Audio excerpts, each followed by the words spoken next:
And welcome back to New York and the NFL today. James Brown along with the guys. Minnesota was up 12-0 at the half, had a 15-0 lead. You're furious about some of the calls. Well, you know, first of all, hats off to Peyton Manning because he wasn't doing anything. They're getting a lot of pressure. He hung in there, and Minnesota Vikings let them hang around. Next thing you know, they lose the game.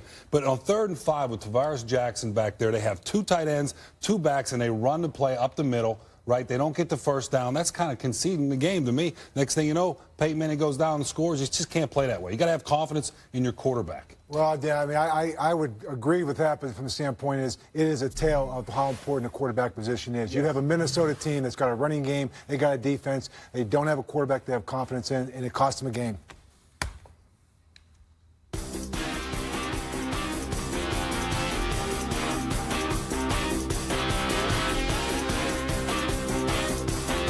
So we'd like to welcome those of you who are watching the Indianapolis Colts and Minnesota Vikings game. The Indianapolis Colts came through victorious, hung around long enough, and pulled it out. Doubleheader action here on CBS. The main game, New England with Matt Castle at the helm, taking on the New York Jets and Brett Favre. Others will see San Diego at Denver or Miami at Arizona. Let's get you caught up on some scores. Packers and Lions. You know, this is a great game as well, too. Here comes John Kidney. He's going to find Calvin Johnson. He's going to take it all the way into the end zone. Detroit's going to go up 25-24, and we're talking about quarterbacks. I'll tell you what, Aaron Rodgers came back and brought his team all the way back. And right here, you can see Brandon Jackson right there in a 20-yard TD run. They go up 41-25. I can't say enough about Aaron Rodgers' performance, not only in the first half, but more importantly, in the fourth quarter. He was just absolutely fantastic. Playing some inspired football in Green Bay, to say the least. All right, next. I'll tell you, the tale of two halves, JB. Darryl McGlover's going to block this punt in the first half with Brandon Lloyd picking it up and scoring. It was all Chicago in the first half. But Carolina is going to come back with Jonathan Stewart's second touchdown of the game, 17 unanswered points, and another late-game heroics by the Carolina Panthers, who go 2-0.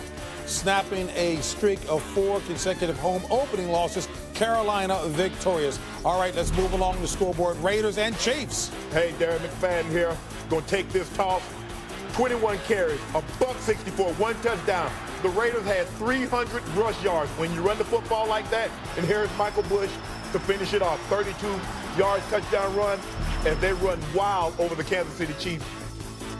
And we'd like to welcome those of you who are watching the Oakland Raiders and Kansas City Chiefs, welcoming you to the NFL today here in New York City. The Raiders improved to 1-1. The Kansas City drops to 0-2. Bills and Jags. Jacksonville fought their way back.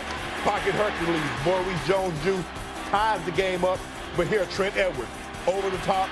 James Hardy, 1 foot, 2 foot, 2 feet. They would review it, JB. It's good, and they hold on and win 2016.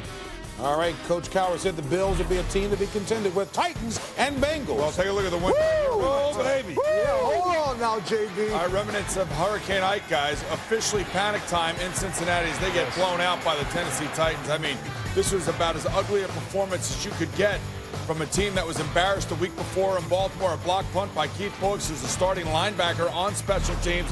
Goes in for a touchdown, 24-7. Kerry Collins, not a bad day.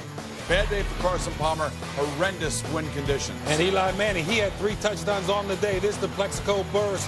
Where was the safety? But then defensively, the Giants were all over Mark Bulger. 6 interceptions. 6 sacks. This one intercepted by Justin Tuck. Goes in 41 yards for a touchdown. The Rams just look terrible on offense. Giants looking awfully good. 41-13 the final. Saints and Skins. How about Reggie Bush on this punt return? He's going to take it around the left side. He's going to go all the way. He's going to point, get a taunting penalty for that, but it's 55 yards for a touchdown. But the story of the day is the Washington offense. Jason Campbell is going to find Santana Moss. Jason Campbell over 300 yards passing. Santana Moss over 158 yards receiving. And Portis 2 touchdowns. What a day for the offense. Shannon Sharp played clairvoyant on that one. Boy, he read it well. All right, folks, coming up next, New England with Matt Castle at the helm in place of the injured Tom Brady, taking on Brett Favre and the Jets. San Diego at Denver, Miami at Arizona.